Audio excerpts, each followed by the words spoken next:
주 안에 나오셨으면 자유하셔야 됩니다. 예배 드리면서 자유하지 못한다면, 교회에 와서 자유하지 못한다면 어디에서 자유함을 얻겠습니까? 여러분이 있는 자리가 교회고 성전이고, 여러분이 있는 자리가 하나님께서 함께하는 그 자리가 영광된 자리인 줄 믿으시기 바랍니다. 아멘. 말씀을 오늘도 함께 나눕니다. 오늘은 마태복음 1장 18절에서 25절까지의 말씀을 함께 봉독합니다. 예수 그리스도의 나심은 이러하니라. 그의 어머니 마리아가 요셉과 약혼하고 동거하기 전에 성령으로 잉태된 것이 나타났더니, 그의 남편 요셉은 의로운 사람이라 그를 드러내지 아니하고 가만히 끊고자 하여 이 일을 생각할 때에 주의 사자가 현몽하여 이르되, 다윗의 자손 요셉아, 내 아내 마리아 데려오기를 무서워하지 말라. 그에게 잉태된 자는 성령으로 된 것이라. 아들을 낳으리니 이름을 예수라 하라. 이는 그가 자기 백성을 그들의 죄에서 구원할 자이심이라 하니라. 이 모든 일이 된 것은 주께서 선지자로 하신 말씀을 이루려 하심이니, 이르시되 보라, 처녀가 잉태하여 아들을 낳을 것이요 그의 이름은 임마누엘이라 하리라 하셨으니, 이를 번역한즉 하나님이 우리와 함께 계시다 함이라. 요셉이 잠에서 깨어 일어나 주의 사자의 분부대로 행하여 그의 아내를 데려왔으니, 아들을 낳기까지 동침하지 아니하더니 낳음에 이름을 예수라 하니라. 아멘. 오늘 말씀을 보면 그리스도 예수께서 나시는 그런 그 계기가 되는 내용을 여기다가 적어놨습니다. 그리고 예수님이 낳게 된 과정을 아버지 요셉과 마리아의 관계 속에서 이루어지는 모습을 여기 그려놨습니다. 보면 지난 시간에 보면 족보에 대해서 얘기했죠. 족보에 대해서 쭉 얘기를 했는데, 이 마태복음의 1장은 족보에 대해서 전체적으로 이야기하면서 마태복음의 전체를 아우르는 서론 부분에 해당되는 겁니다. 그렇기 때문에 이 마태복음에 있어서의 족보는 상당히 중요한 역할을 합니다. 그래서 이 족보에 대해서 오늘 한 번 더 복습하고 넘어갈까 합니다. 자, 1장 1절에 보면은 아브라함으로부터 시작해서 그 다음에 다윗의 자손 예수 그리스도의 세계라 이렇게 되어 있어요. 근데 NIV 성경에 보면은 어떻게 되어 있냐면은 다윗이 먼저 나오고 그 다음에 아브라함이 나옵니다. 그리고 예수 그리스도가 나옵니다. 자, 이렇게 된 것은 이 성경을 번역하면서 아브라함을 먼저 놓고 다윗을 나중에는 번역상에 문제가 있다고 생각하는데, 어쨌든 간에 우리 지금 현재 있는 성경으로는 아브라함과 다윗의 자손 예수 그리스도가 되어 있는데, 영어 성경에는 다윗이 먼저 되어 있다는 사실입니다. 중요한 것은 마지막에 14대 중에서 마지막에는 13대가 나와 있습니다. 그래서 이 13대를 왜 14대로 했을까? 여기 이제 우리가 여기 신학자들이 많은 분들이 이제 의견을 내놓게 됐는데, 그 이유를 또 여러 가지로 이야기를 했습니다. 이 마태는 예수님이 어떠한 분이신가, 또 족보를 통해 예수님의 핍박하고 거부했던 그 이스라엘 사람들, 이 유대인들에게 이 복음을 통해서 이 다윗의 자손이 예수다, 즉 예수가 왕이다, 이스라엘의 왕이다, 이렇게 얘기하기 위함입니다. 그 당시에 예수님이 태어날 때 헤로드 왕이 대제사장들을 다 불렀습니다. 그래갖고 실제로 물어봅니다. 정말 메시아가 나온다는 게 성경에 있느냐? 그리고 성경에서는, 너희 경전에서는 메시아가 어디서 나오기로 되어 있냐? 왕이 나타난다면 진짜냐? 이런 걸 물어봅니다. 그때의 대제사장들이 하나같이 모두 다 결론 내리기를 베들레헴에서 난다, 이렇게 얘기를 합니다. 그래서 이 베들레헴에서 나타나는 메시아, 그 사람에 대해서 헤롯이 두려움을 갖게 됐던 것이죠. 또 그러나 베들레헴에서 난다고 했기 때문에 실제로 예수님이 나사렛 갈릴리 그 지역에서 활동을 했기 때문에 나사렛 예수에 대해서 메시아가 아니다라고 이야기했던 원인이 되기도 합니다. 그러나 오늘 말씀을 보면 요셉과 마리아에 통해서 나타나는 예수 그리스도를 우리가 등장하는 것을 볼 수 있는데, 자, 마리아, 그 태를 통해서 성령으로 잉태해서 납니다. 또 요셉에 대해서 지금 이 마태복음에 지금 나와 있습니다만, 요셉은 의로운 사람이라 이렇게 이야기를 하죠. 왜냐하면은 약혼을 했습니다. 정혼을 했을 당시에 이미 이스라엘 관습은 결혼을 한 것과 똑같습니다. 그 상태에서 마리아가 이 아기를 가졌기 때문에 부정한 행위를 했다고 생각합니다. 그래서 만약에 그것을 얘기를 하면 마리아가 죽음을 당할 수 있기 때문에 요셉은 살짝 마리아와 헤어지라고 준비를 합니다. 그때에 하나님의 천사가 나타나서 현몽하여 가라사대 하고 아들을 낳을 것이라고 얘기를 하면서 성령으로 잉태했다고 얘기를 합니다. 그리고 내가 마리아 데리고 오는 것을 두려워하지 말라 이렇게 얘기를 했을 때 그 요셉이 그 말씀에 순종하는 모습을 봅니다. 자, 여기서 내용에서 보면은 그 마태의 의도를 우리가 볼 수 있습니다. 예수님을 십자가에 처형한 유대인들, 그 동족들이죠. 그 사람들에게 십자가의 처형을 받으신 바로 그분이 다윗의 계보를 이어받은 예수가, 그분이 메시아임을 증거하기 위해서 지금 14대 14대를 나눠놨습니다. 또한 여기 보면은 여인들이 등장을 합니다. 이 여인들이라는 것은 이스라엘 족보에는 등장하지 않습니다. 자, 여기에 지금 족보에 몇 명의 여인이 등장하느냐? 토탈 5명의 여인이 등장합니다. 3절에 다말이 있죠. 여기 보면은 3절에 다말이 있고, 그 다음에 5절에는 기생 라합이 있습니다. 또, 그리고 룻이 나옵니다. 그리고 우리아의 아내, 나오죠. 바세바죠. 16절에 마리아라는 5명의 여인이 등장을 합니다. 자, 다말은 누굽니까? 바로 다말은 이 유다의 며느리입니다. 이 유다의 관계 속에서 며느리가 이제 그 아기를 낳게 되죠. 그 다음에 기생 라합이 나오죠. 기생 라합은 이 살몬과 결혼해서 아들 보아스를 낳습니다. 그리고 룻은 또 이 보아스와 결혼해서 아들 오벳을 낳습니다. 그 다음에 2세 다윗 이렇게 낳게 되는데, 여기 나오는 것이 또 뭐냐면 우리아의 아내 바세바가 나옵니다. 바로 솔로몬의 어머니죠. 자, 그 다음에 누가 나옵니까? 마지막에 16절에 마리아가 나옵니다. 자, 이 마리아를 제외한 유다 지파인 마리아를 빼고는 전부 다 이방 여자입니다. 그리고 전부 다 성경에서 얘기하는 죄인이라든지 아니면 이방 여자라든지 그런 상황입니다. 또 누가 그 기생 라합을 갖다가 의인이라 하겠습니까? 이방 여자 룻, 모압 지방의 여자를 누가 의인이라고 하겠습니까? 그죠? 자, 이러한 여인들, 이 또 바세바, 특히 바세바 같은 경우, 또 유다의 며느리 다말 같은 경우, 누가 그들을 갖다가 정결한 여인이라고 하겠습니까?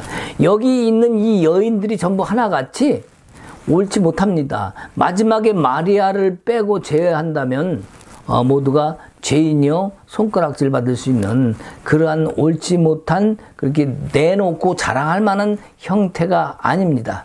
자, 이 마리아도 요셉의 입장에서 본다면, 세상 사람들의 입장에서 본다면 정결하지 못한 여인이 될 수 있겠죠. 그러나 마리아는 유다 지파입니다. 그리고 유다 지파였던 요셉과 결혼하게 되죠. 근데 만약에 마리아가 유다 지파인 이 요셉과 결혼하지 아니하고 다른 지파의 사람과 결혼했다, 아기를 가진 상태에서, 맞으죠? 요셉이 지금 아내를 데려오지 않으려고 합니다. 살짝 헤어지려고 합니다. 만약에 마리아가 할 수 없이 다른 남편과 다른 지파 결혼했다면 이 모든 게 무너지는 거예요. 그죠? 유다의 지파, 즉 다윗의 자손으로 인해서 그리스도가 나온다고 했는데 그렇지 못한 상황이 발전합니다. 근데 이것을 갖다가 하나님께서 하시고 마리아에게 또한 요셉에게 나타나서 그를 데려오라고 이렇게 말해서 마리아가 요셉과 정상적으로 이제 합치게 되고, 또 요셉의 아들로 예수님께서 태어나시게 됩니다. 이 부정한 여인들과 이방 여인들, 이 이름을 통해서 예수님이 이 땅 가운데 오신 것은 이 여인들을 포함해서 모든 인류를 위해서, 또 심지어 죄인들을 위해서 이 땅에 오셨음을 선언하고 선포하고 있는 겁니다. 누굴 통해서? 이 마태를 통해서. 마태는 이것을 보았고 이 말씀들을 이 성경에 적어서 우리가 지금까지도 이것을 보게 한 것입니다. 자, 그러면 아까 얘기한 13대, 어떻게 보면은 마태, 그 당시 교회의 많은 영혼들을 갖다가 한 세대로 잡았을 수도 있고, 지금 우리 이방인 모든 민족들, 지금 살고 있는 나에게, 또 여러분에게도 그 14번째의 세대로 잡고 있는지도 몰라요. 어쨌든 간에 10세대를 갖다가 14대로 놓고 마태는 여기에다가 지금 수많은 의미를 부여하고 있습니다.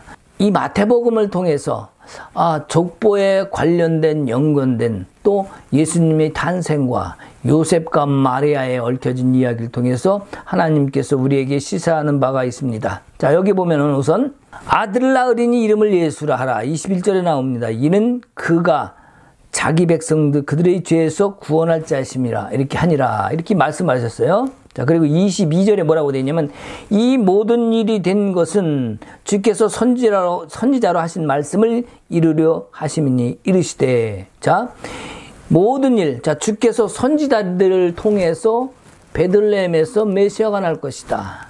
또 다윗의 왕 같은 왕, 이 땅의 진정한 왕 메시아가 날 것이다라는 것을 말씀하셨는데, 근데 하나님은 누굴 통해서 낳느냐? 사람의 몸을 통해서 납니다. 우리가 다 알다시피 예수 그리스도께서 육신의 몸을 입기 위하여 마리아를 택하신 것입니다. 그래서 우리가 예수님도 우리 몸처럼 육신을 입고 온 것을 볼 수 있고, 그래서 그 몸 때문에 결국엔 채찍 맞으시고 그 고통을 다 당하실 수 있는 상황에 놓였던 그분이 바로 하나님 아들이시면서도 우리가 성육신이라고 그러죠. 성육신 돼서 이 땅에 오셨지만 하나님의 아들이 성육신 돼서 오셨고 십자가에 달려서 고통해서 죽는다. 말이 안 되는 얘기죠. 근데 하나님의 아들이시면서도 그 일을 행하셨다는 것을 우리가 볼 때에 하나님은 우리를 얼마나 사랑하셨는가를 알 수 있습니다. 그렇게 주님은 우리에게 모든 사랑을 주시고 우리에게 모든 것을 부어주셨는데 우리는 주님을 잘 모릅니다. 때로는 안다고 하면서 주님을 내 안에 모시고 나와 함께 동행하는 그런 삶을 살기보다 그냥 나는 나대로 살길 원합니다. 아까 말씀하신 23절에 보면 뭐라고 되어 있습니까? 23절에 아들을 낳으리니, 처녀가 잉태하여 아들을 낳으리니 이름을 임마누엘이라. 임마누엘이 뭡니까? 하나님이 나와 함께 하시다. God with us. 그러니까 신이 하나님이 with 함께 하시다. 누구와? 우리와. God with us. 우리와 함께 한다는 거야. 자, 하나님은 처음부터 인간을 만들 때, 아담과 하와를 만들었을 때에 하나님과 함께 영원히 살길 원했습니다. 그 에덴 동산에서 영원히 하나님과 교제하며 살길 원했습니다. 그런데 인간이 타락했죠. 선악과를 따먹었습니다. 그러므로 인해서 에덴 동산에서 쫓겨났습니다. 하나님은 함께 하시고자 했던 그 소망이 깨어졌죠. 하나님 안에서 하나님의 영과 교통하면서 그 말씀 안에서 장성한 분량으로 영적 수준이 올라가서 하나님과 동등한 입장에서 살길 원하십니다. 물론 이 다음에 우리도 하나님이 장성한 분량으로 자라나서 하나님의 레벨까지 우리를 올려놓길 원하십니다. 그렇기 때문에 우리가 예수 그리스도의 신랑 되신 그분의 신부가 되는 거 아니겠습니까? 같은 레벨로 올려놓으시기 때문에. 자, 근데 문제는 뭐냐면 그 구약 시대에 주셨던 가리키고 다스리고 생육하고 번성하란 그 말씀을 이루지 못하고 선악과를 따먹음으로 인해서 쫓겨나서 하나님과 하나 되지 못했습니다. 그렇게 하나 되지 못하고 쫓겨난 그 사람을 끝까지 사랑하시사 하나님은 예수 그리스도 당신의 아들을 이 땅에 독생자 예수로 보내시고 우리에게 무슨 일을 하시려고 하는 겁니까? 바로 임마누엘, 그의 이름을 임마누엘이라 하라. 이렇게 말한 걸 봐서 하나님이 나와 함께 하시다. 즉, 그 함께 하려고 했던 원래의 목적의 그것의 결과물을 다시 얻기 위하여 우리를 구원하시러 오신 겁니다. 목적이 우리를 구원하러 오신 게 아니라 함께한 그 원래의 목적을 이루기 위해서 우리를 구원하신 거죠. 구원해서 다시 내가 일어나봐. 다시 내가 내 앞으로 와봐. 이 소망을 우리에게 주신 겁니다. 이 사람이 하나님과 함께 할 수 있다는 것, 사람이 하나님 나라에 갈 수 있다는 것, 사람이 하나님과 영원히 동행하고 같이 영원히 살 수 있다는 것, 이것은 축복 중에 큰 축복이 아닐 수 없습니다. 그죠? 예수 그리스도를 통해서 우리에게 함께 할 수 있는 그 은혜를 이루기 위해서 예수님이 왔는데 우리는 그것을 바라보지 아니하고 내 것을 바라봅니다.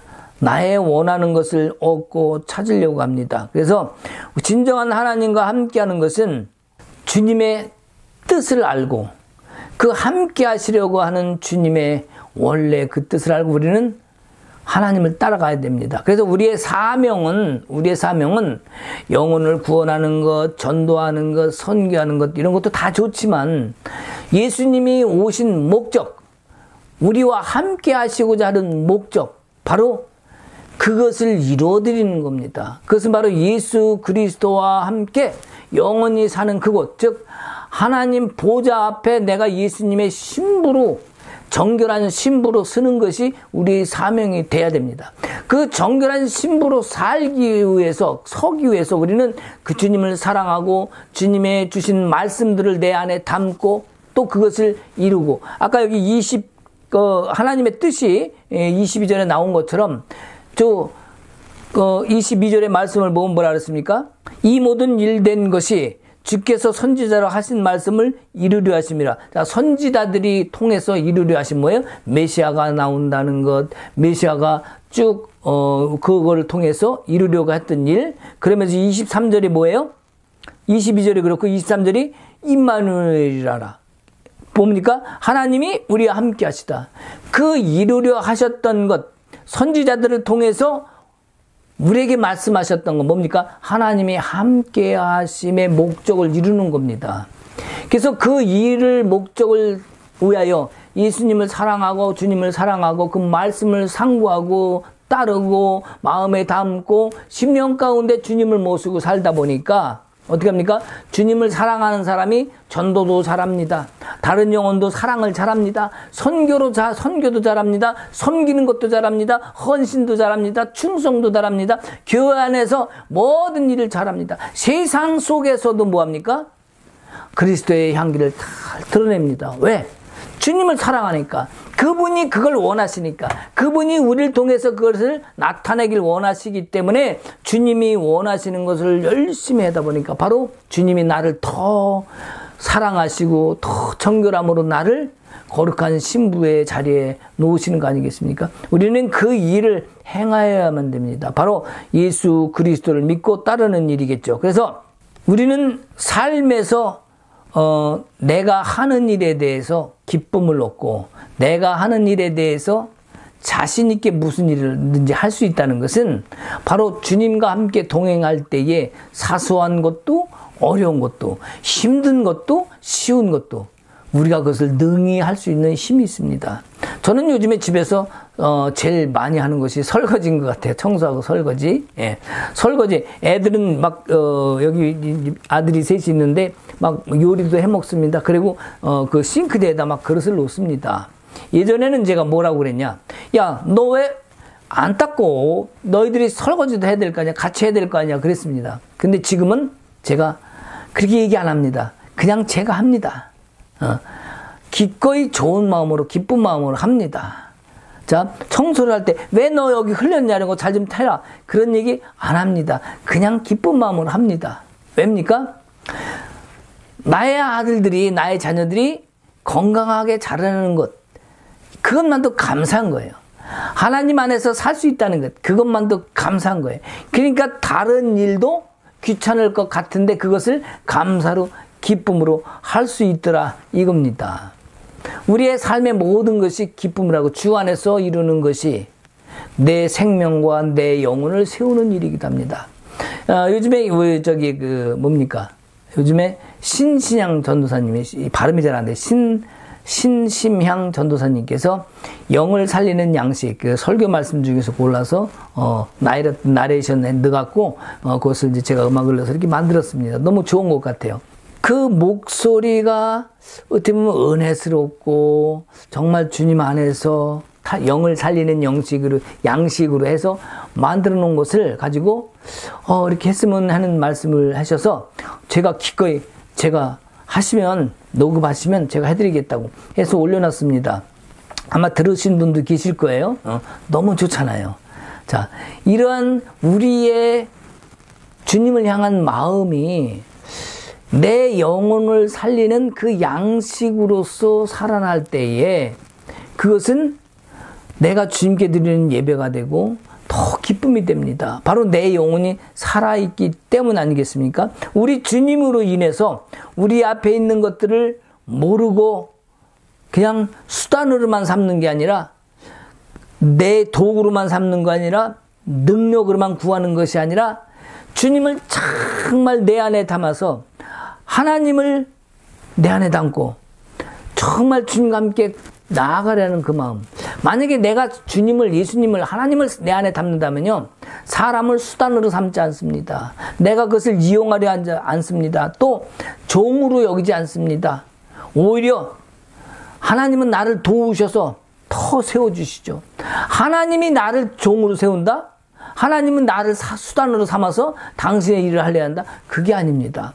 때로는 우리를 통로로 쓰시기도 하시지만 나를 종으로 쓰는 그러한 것이 아니라 나를 사랑하기 때문에 나를 통해서 하나님을 드러나시려고 하는 거죠. 나를 통해서 말씀이 내 안에서 성취되어 이루어지기를 주님은 그걸 원하시는 겁니다. 그래서 주님이 나의 안에서 일하시고 행하실 때 내 삶이 회복되고 하나님의 뜻이 또 내 안에도 있음을 알게 됩니다. 자, 주님이 내 안에 살아계시면은요, 안 좋은 걸 안 좋은 걸로 바라봅니다. 잘못된 것을 잘못된 걸로 합니다. 죄로 쉽게 느끼게 해줍니다. 그래서 어떻게 돼요? 죄에 대해서 멀리 하려고 하시고 오히려 그 죄를 두려워할 줄 아는 마음을 갖게 하십니다. 이것이 내 안에 성령이 들어왔을 때, 주 안에서 내가 하나 됐을 때 하나님이 내 안에서 이루시는 일이시고 알게 해주시는 거라고 생각합니다. 잘못된 것을 또한 가다 보면은 그것이 후회할 수 있다는 것을 깨닫게 하셔서 후회하는 길을 가기 전에 먼저 내가 거기서 돌이킬 수 있는 힘을 주시는 것이 우리 주님이십니다. 그러한 내가 죄를 잘못하는 것을 두려워할 줄 아는데 어떻게 내가 다른 사람은 쉽게 판단하고 정죄하겠습니까? 여러분 어떻게 생각하세요? 여러분이 죄가 죄인 줄 알고 죄를 두려워할 줄 알면서 다른 사람을 그렇게 쉽게 판단하고 정죄할 수 있겠습니까? 그렇게 못하죠. 내 안에 주님이 계시다면 함부로 그렇게 미안합니다. 요즘에 그 코로나 사태 때문에 한국 교회가 많은 그 우리 기독교가 특히 우리 그리스도인들이 욕을 먹고 있는 것을 제가 봅니다. 자, 그러면 내가 잘못됐다면 죄를 지은 걸 안다면, 죄가 두려움을 안다면 어떻게 해야 될까요? 우리 아는 목사님이 어느 분이 그 교회 앞에 그 플랜카드를 크게 해서 걸어놓은 걸 사진을 찍어서 보내줬습니다. 뭐라고 찍었냐면, 교회가 미안합니다. 여러분 앞에 미안합니다. 여러분 앞에 좀 더 하나 되고 공동체 안에서 그리스도의 사랑을 이루어나가겠습니다. 이렇게 적어놨어요. 교회가 미안합니다. 이렇게 적었더라고요. 자, 교회가 잘못했으면 미안하다고 할 줄 알아야 됩니다. 그리고 그들에게 용서를 구할 줄 알아야 됩니다.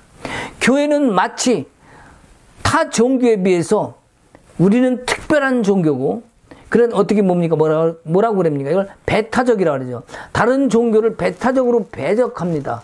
왜? 우리 하나님은 특별한 하나님이다. 우리 신이 진짜 하나님이다. 우리 하나님은 변치 않은 가장 강력한 신이다. 신 중에 신은 하나님이다.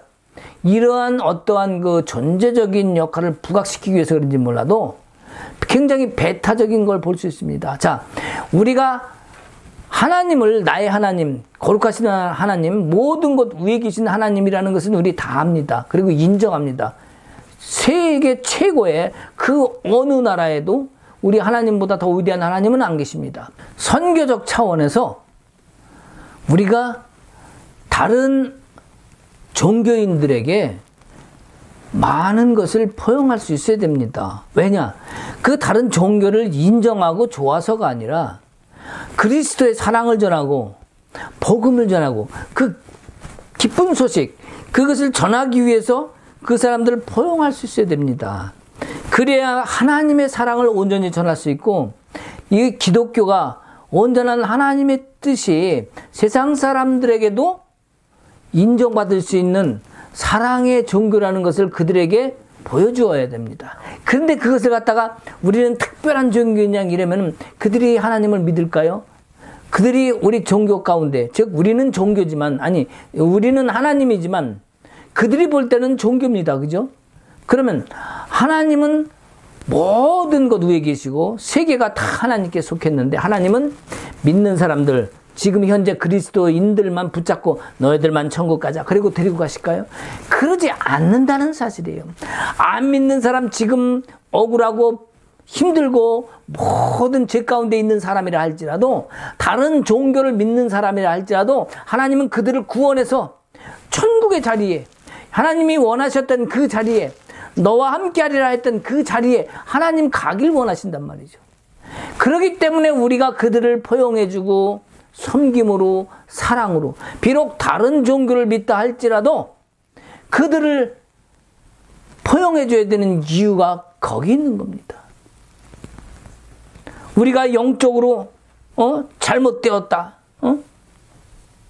저들은 하나님을 제대로 모른다, 모르기 때문에 전해야 되는 거고, 모르기 때문에 그들을 포용해줘야 되는 겁니다. 얼마 전에 누굽니까? 이용옥 교수인가? 그분이 나와서 강의를 하는 걸 한번 봤어요. 그랬더니 본인이 뭐 신학에 대해서 굉장히 잘하는 것처럼 이야기를 합니다. 그 사람이 신학을 공부를 했는지 그건 잘 모르겠어요. 자, 그러나 신학은 공부는 할 수 있어요. 그죠? 지식을 얻을 수 있어요. 자, 신학이라는 개념은 하나님을 인정했을 때의 신학입니다. 공부를 한 걸 가지고, 신학을 공부한 걸 가지고 신학을 했다고 얘기하면 안 됩니다. 왜? 신학이라는 자체가, 조직신학에 보면요, 신학은 하나님을 인정하는 사람이 하는 것이 신학입니다. 그러니까 배움을 했다고 해서 내가 신학했어 이렇게 얘기할 수 없는 거예요. 하나님을 인정하는 사람이 불교랑 막 비교하면서 철학적으로 막 이고 하나의 종파, 하나의 종교, 하나의 도덕적 규례와 규범으로 여겨버린다? 그거는 있을 수 없습니다. 하나님은 인간적인 규례와 법규로 그것을 판단할 수 없습니다. 예수님도 구약시대의 이스라엘 민족이 가졌던 그 율법을 파한 이유가 그겁니다. 규례로 할 수 없는 것, 하나님은 사랑으로 당신의 아들을 주시고 우리와 함께 영원히 할 수 있는 그 은혜를 주시고 그 길을 열어주시고 알려주신 분이기 때문에 단순히 학문으로 다가가는 것이 아니라 우리의 믿음으로 가는 거예요. 믿음으로 이루어지지 않는 신학의 어떤 신앙은 있을 수 없습니다. 내가 주님이 내 안에 살아계시고 내가 주와 함께하면 이 죄 자체도 무서워하고 우리가 두려워할 줄 안다고 그랬죠. 자, 그것을 두려워하는데, 나 자신도 두려워하는데 누구를 정죄하겠습니까? 누구를 판단하겠습니까? 그런데 이 마태가 보는 그 당시의 이스라엘 사람들이 바로 어떻게 했어요? 유대인과 바리새인들이 쉽게 판단하고 쉽게 정죄하고 잘못됐다고 얘기를 한다는 것은 바로 이들이 지옥 갈 일을 했다는 것과 똑같습니다. 그 이치죠. 자, 이 정죄의 문제를 주님은 단호하게 말씀하시고 너희들이 죄 없다 하지 말라는 거죠. 너희들이 자신을 알라는 거죠. 바로 가늠한 여인을 끌고 왔을 때 돌을 다 놓고 내려가게끔 한 것도 뭡니까? 너희들 스스로 너희 죄를 알렸다? 이거를 알려주기 위함 얘기겠습니까? 너희들도 죄가 있음을 깨달아라. 이걸 알려주는 거죠. 그래서 우리가 영적으로 뭐 잘못됐다고 막 얘기하고 그렇게 주장할 것이 아니라 내가 음성도 들었어. 내가 환상도 봤어. 막 내가 이런 걸 다 봤어. 그러면서 내가 음성을 들었는데 말이야 너희들 잘못했어. 이렇게 말할 게 아닙니다. 왜요? 눈을 5개쯤 가져갖고 많이 봤다고 칩시다. 귀가 한 5개씩 달려가지고 많이 들었다고 칩시다. 중요한 건 뭡니까?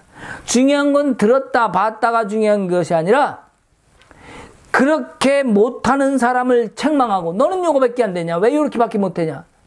그러한 말로서 그 사람들을 책망한다면 그 사람은 뭡니까? 나만 혼절이 특별히 잘나고 나는 하나님과 가깝고 그런 것이 어떻게 보면 은사적인 것에도 나타날 수도 있는데 이것으로 가지 않아야 되겠습니다.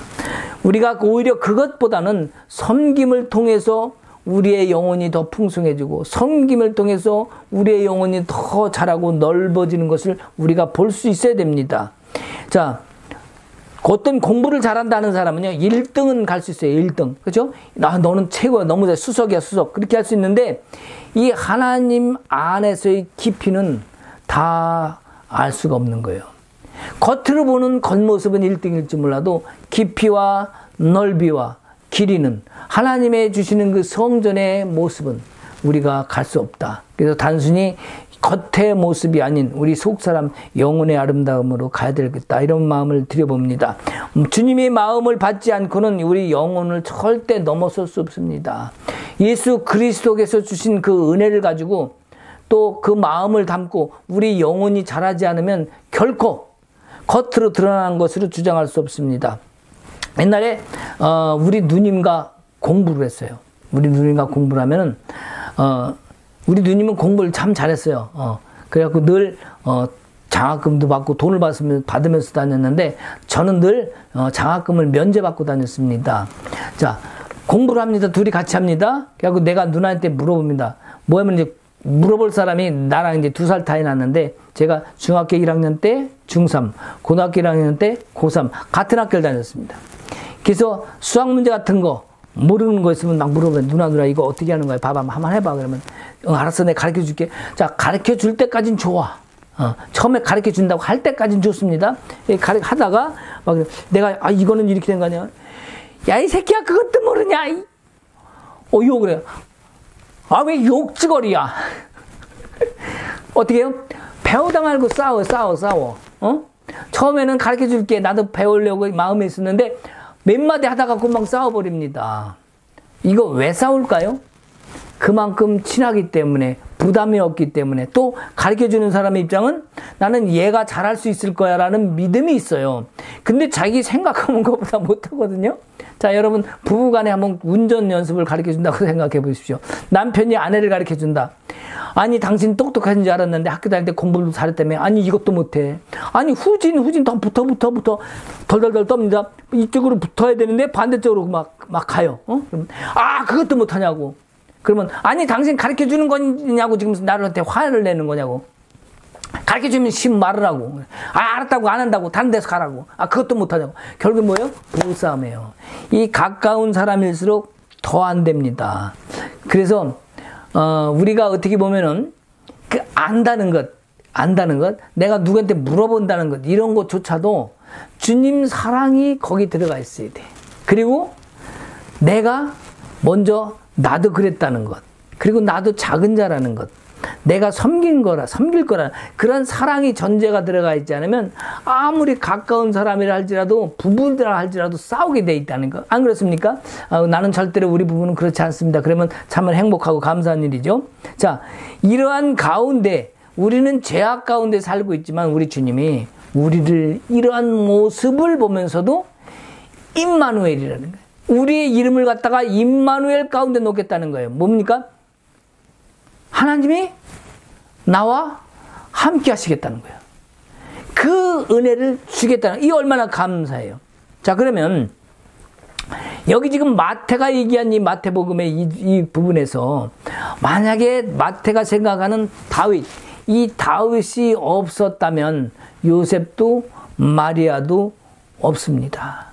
또 다윗이 있었기 때문에 마리아 같이 준비된 자, 이미 영성을 가지고 준비하고 순종할 수 있는 자, 또 요셉 또한 아까도 얘기했죠. 요셉은 의로운 자라고 그랬잖아요. 그러니까 단순히 양아치를 데려다가 야, 너 해! 이게 아니라 이미 유다 지파의 후손인 요셉을 통해서 그 하나님 예수 그리스도 하나님의 아들 예수 그리스도를 도울 수 있는 아버지로 삼을 수 있는 그 사람을 이미 준비시켜 놨다는 것을 우리가 알 수 있습니다.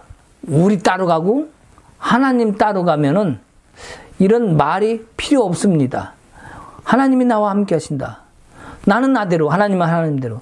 하나님은 나와 같이 가고, 같이 밥 먹고, 같이 잠자고, 같이 놀고, 하나님은 나와 무엇이든지 내 머리카락 한 올까지도 세고 싶으신 분이 하나님이시기 때문에 이런 나와 함께 하고 싶어 하신 하나님을 갖다가 내가 내 안에 담아서, 그러니까 말씀을 내 안에 담아서 내 안에서 말씀이 성취되도록 우리는 그 길을 가야 됩니다. 우리가 새로운 율법, 이 율법적인 복음을 경계해야 됩니다. 어떤 겁니까? 지켜야 된다, 행해야 된다, 그렇게 갖고 되느냐, 왜 이거밖에 못하냐, 이렇게 해야 된다. 어떤 지켜야 되고 행해야 되는 것. 근데 우리는 그것이 율법적인 것인지 사실 몰라요. 교회를 가야 된다. 지금 문제가 된 게 이거 뭡니까? 교회를 가서 예배를 드려야 된다. 예배를 피할 수 없다. 예배는 우리에게 목숨과 같은 것이다. 맞습니다. 근데 문제는 뭡니까? 예배를 교회 건물 안에 가서만 드려야 된다는 생각. 물론 중요합니다. 그 안에 함께 연합해서 성도들이 교제하고 함께 영광 돌리는 것 진짜 중요합니다. 그러나 예배를 드리지 말라는 것이 아니라 공동체 안에서 사회 속에서 잠깐의 서로를 위해서 절제해달라고 말씀하는 건데 그걸 갖다가 마치 예배에 목숨 거는 것 같이 우리는 착각을 합니다. 우리 일제시대의 주기철 목사님입니까? 너의 예배 드리지 마. 이게 아니잖아요. 그렇기 때문에 우리 안에 있는 성전, 그리스도를 내가 담았다면은 사회와 세상 속에서와 반대로 가지 않습니다. 우리 기독교도 세상 속에서 그들을 전해야 될 의무와 책임이 있고 사명이 있습니다. 근데 그들과 적대시한다면 결국에는 복음을 전하는 것을 어떻게 해요? 포기하겠다는 것과 똑같은 거예요.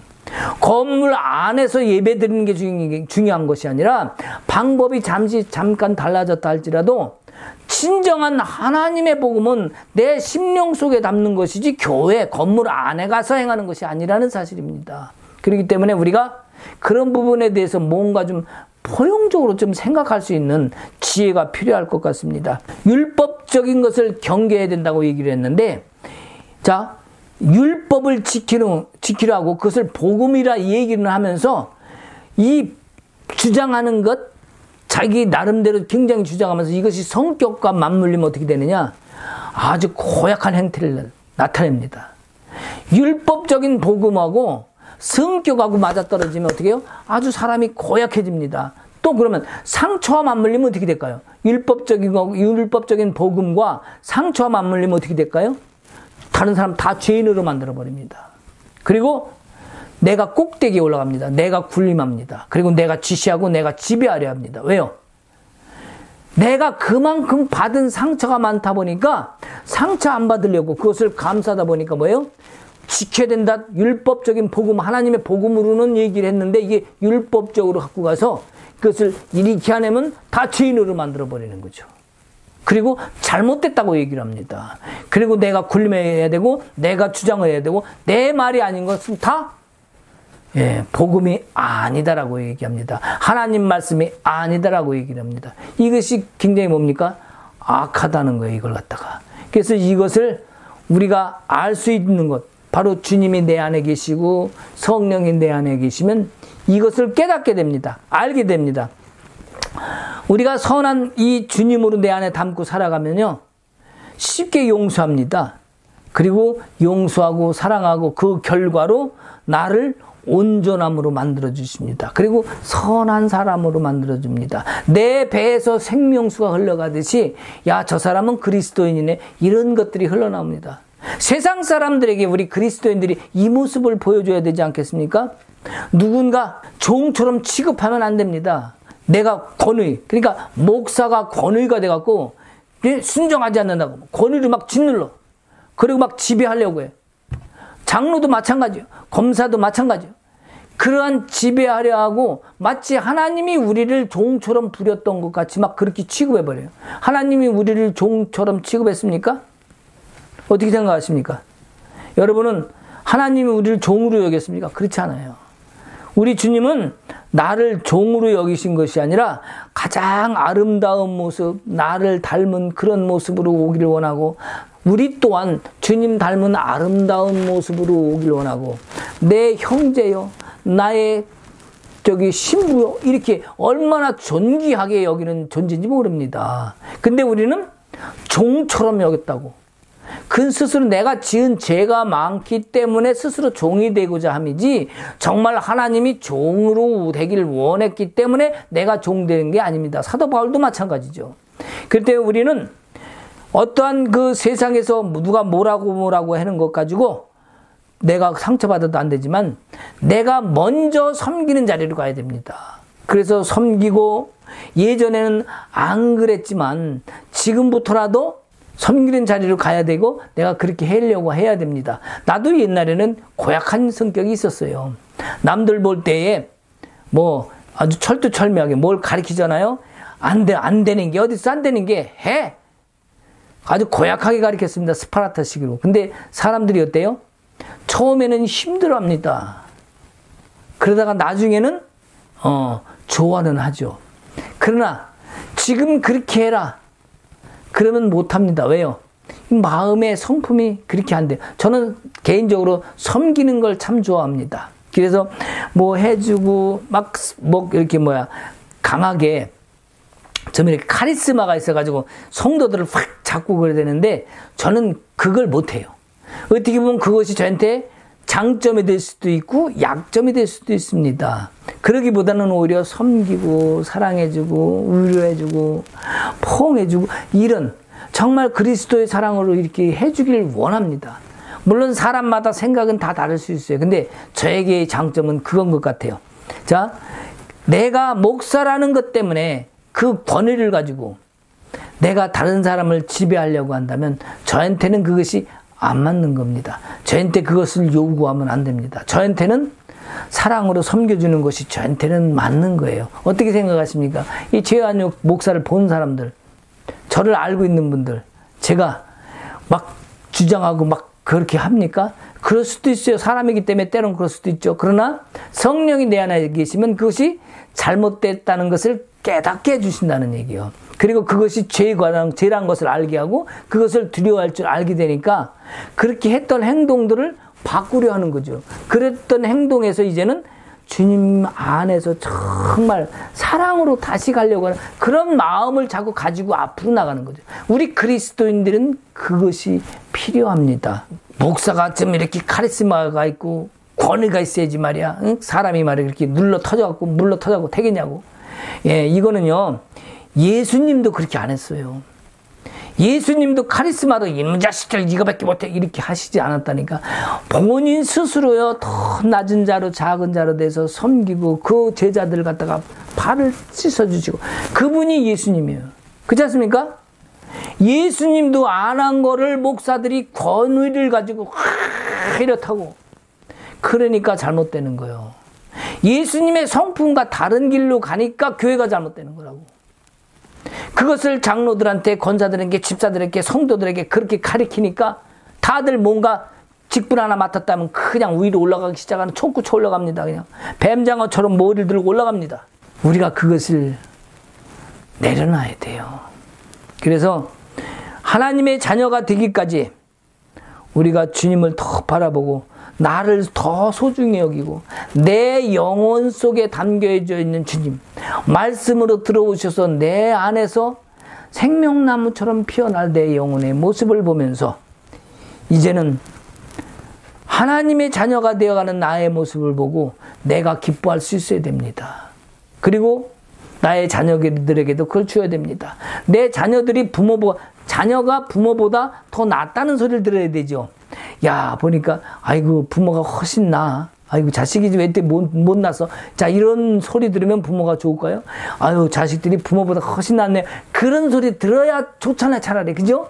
왜? 나는 못 낳았어도 내 자녀가 더 낫다는 소리를 들어야 기쁜 것이 부모의 마음입니다. 그럼 우리 하나님은 어떨까요? 우리 하나님도 내 자녀가 칭찬받아야 좋아하시겠죠.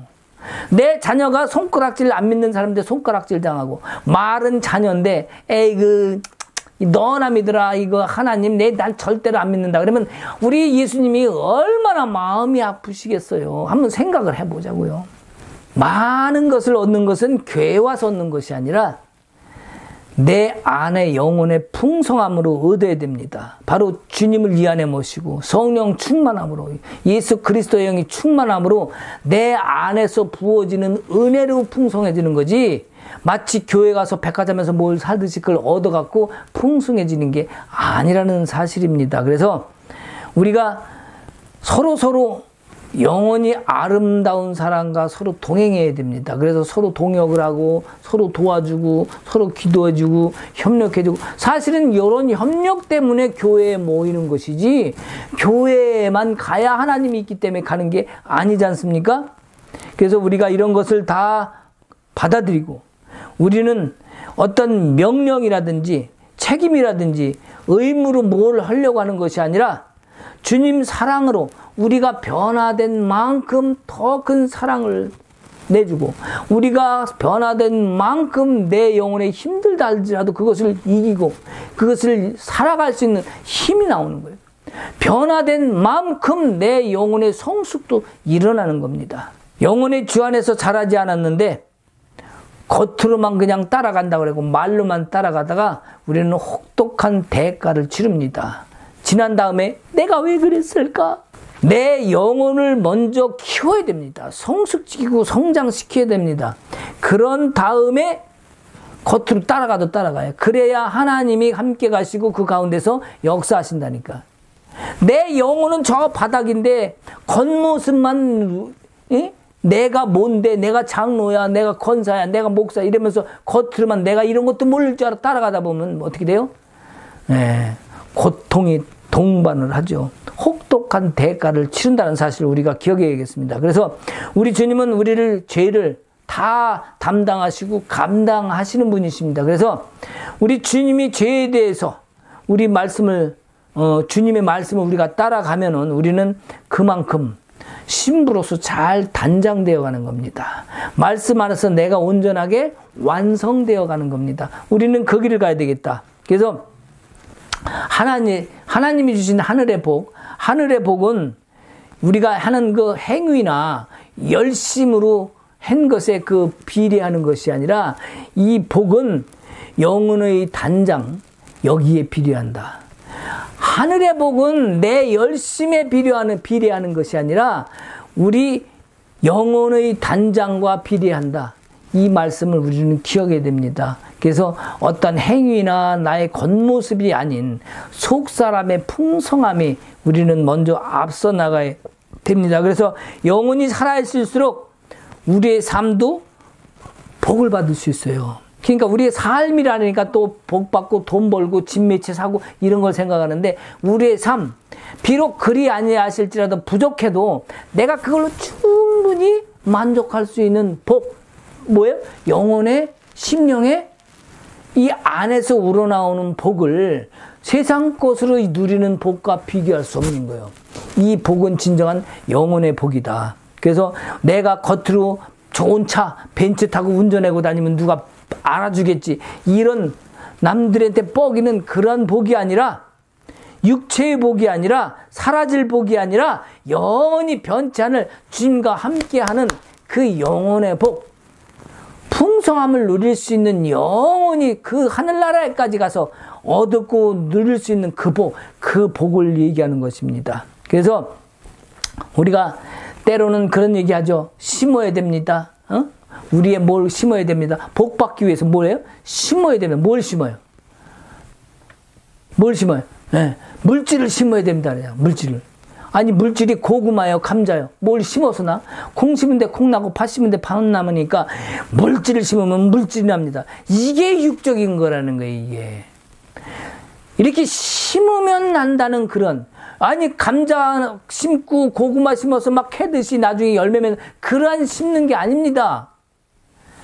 심는다는 것은 영혼을 심어야 되는 거예요. 중심을 심어야 되는 거예요. 중심을 하나님께 드릴 때 그 하나님의 주신 복을 통해서 우리가 만족을 누리고 아름다움을 누릴 수 있는 겁니다. 그렇지 않습니까? 어떤 상황 속에서 찬양할 수 있는 힘, 그 아름다움, 주님 닮은 모습, 이것을 통해서 이 영혼의 아름다움이 풍성해질 때 하늘의 영원한 신령한 복과 이 땅의 기름진 복까지도 주님이 다 주실 줄 믿습니다. 아멘. 오늘 이 시간을 통해서 주님의 말씀이 우리 안에서 온전케 되길 원합니다. 그래서 우리의 새로운 인생의 새로운 전환점이 되길 원합니다. 어떤 전환점입니까? 새로운 삶의 전환점이 바로 주님과 함께함을 통해서 되는 새로움. 임마누엘의 하나님, 임마누엘이 내 안에 들어와서, 즉 뭡니까? 하나님이 나와 함께 하시다. 그것을 통해서 새롭게 전환이 되는 내 인생의 새로운 삶의 시작이 되길 주님의 이름으로 축복합니다. 주의 성령 이것에 임하길 원합니다. 우리의 마음도 우리의 생각도 주와 함께 있길 원합니다. 이 세상에는 힘듭니다. 어렵습니다. 삶이 고단하기도 합니다. 그러나 주와 함께 있으면 그 어떤 것도 이길 힘이 우리에게 있습니다. 주님, 주께서 우리 함께 하심을 알고 깨닫게 하옵소서. 우리 안에 계심을 나타내시옵소서. 많은 영혼들이 지금도 혼자 있는 것 같은 아픔과 고통 속에 있습니다. 주님께서 이 시간 손잡아 주시고 내가 너와 함께 하노라, 내가 영원히 너와 함께 있으리라는 그 약속의 말씀이 지금도 유효하고 있음을 알게 하옵소서. 주님은 우리를 통하여 모든 것을 이루셨습니다. 우리에게 모든 물과 피를 다 주신 것 같은 그 크신 사랑을 지금 이 순간에도 부어주고 계십니다. 우리의 아픔을 먼저 바라보고 우리의 문제를 먼저 바라보기보다 주님을 먼저 바라보고 모든 것 위에 계신 주님이 계시기 때문에 내가 주님께 모든 것을 맡깁니다라는 그 고백 속에 자유함을 얻게 하옵소서. 그래서 이제는 세상에 얽매이지 아니하고 사단의 유혹에 빠지지 아니하고 그 어떤 환경 속에 있다 할지라도 넉넉히 이길 수 있는 믿음이 되게 하옵소서. 아픈 육체에 아픈 것도 주님께서 치유하시고 물질에 부족한 것도 주님께서 채우시고 하나님의 선한 뜻대로 하나님의 자녀들이 모든 것을 누릴 수 있는 은혜를 허락하옵소서. 주의 은혜로 살게 하옵소서. 주님 감사합니다. 오늘 주의 말씀 예배를 통하여서 주께서 함께 하시고 은혜 가운데 풍성함을 더 누리게 하옵소서. 더 누리게 하옵소서. 주님 감사합니다. 주의 은혜로 살게 하시니 감사합니다. 이제는 주의 은혜 때문에 모든 것이 만족함과 풍성함을 얻는 우리의 삶이 되게 하옵소서. 감사함의 예수님 이름으로 기도하옵나이다. 아멘.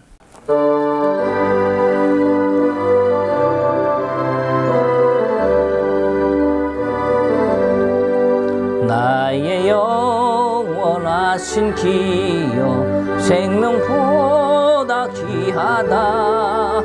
나의 갈 길 다가도록 나와 동행하소서. 주께로 가까이 주께로 가오니 나의 갈 길 다가도록 나와 동행하소서. 세상 복이 아닐 함과 모든 명예 버리고 험한 길을 가는 동안 나와 동행하소서. 주께로 가까이 주께로 가오니 나의 갈 길 다가도록 나와 동행하소서. 어두운 골짝 지나가며 험한 바다 건너서 천국 문에 이르도록 나와 동행하소서. 주께로 가까이 주께로 가오니 나의 갈 길 다가도록 나와 동행하소서. 아멘. 아멘 아멘. 주님, 이 시간 주님 앞에 귀한 예물을 드립니다. 세상에서 귀 쓰인 물건이나 우리 주님께서는 모든 세상 것이 다 주님 것입니다. 주님, 우리가 그 은혜를 받고 우리가 이 세상에서 주의 은혜 가운데 또한 누림을 얻습니다. 주님, 그것 중에 일부를 주님 앞에 드리오니 주님 받으시옵시고 이 물질을 통하여 하나님 나라와 의가 펼쳐지며 하나님 또한 지경이 펼쳐지는 놀라운 역사가 일어나게 하시고 쓰여지는 곳마다 하나님의 영광이 드러나게 하옵소서. 헌신하신 손길에도 주님께서 축복하시고 그 손길 가운데 더 하나님의 은혜가 부어지는 가운데 30배, 60배, 100배 그 이상의 많은 은혜의 축복들이 그 가정과 그 주위에 모두도 복된 주님의 생명수가 부어지는 놀라운 역사가 일어나게 하옵소서. 모든 볼 때마다 하나님의 복된 은혜가 차고 넘치도록 주님께서 부어주실 줄 믿고 우리 주 예수 그리스도 이름으로 기도하옵나이다. 아멘. 이제는 우리 주 예수 그리스도의 은혜와 하나님 아버지의 크신 사랑과 성령님의 감화감동 교통하심과 충만하심이 이제 주님 앞에 모든 것을 내어놓고 오직 그리스도만이 답임을 알고 오직 주께서 우리에게 행하신 모든 것들을 우리가 마음속에 담고 주와 하나 되겠다고 굳건히 다짐하고 돌아가는 모든 성도들 위해 이제로부터 영원토록 함께 있을지어다. 아멘.